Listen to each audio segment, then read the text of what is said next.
یہ نظم ہمارے دوست ڈاکٹر عمر عزیز انہوں نے چند برس پہلے لکھی تھی، اور یہ بھی بہت ہی افسوس کی بات ہے کہ ہر چند برس بعد یہ واقعہ، یہ ظلم کی ایک نئی داستان رقم ہوتی.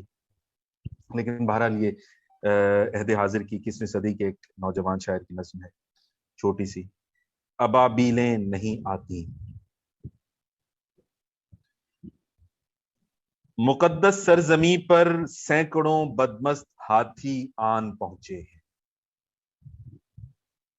زبان ابرہا فرمان جاری کرنے والی ہے، حرم کو ڈھا دیا جائے.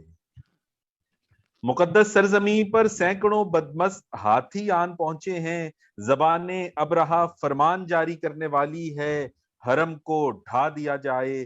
شکست بے اما کے خوف سے ایمان بھی شل ہو چکے ہیں، کوئی اندر سے یہ کہتا ہے یقین سے دل ہوں خالی تو ابابیلیں نہیں آتی. تو یہ تھے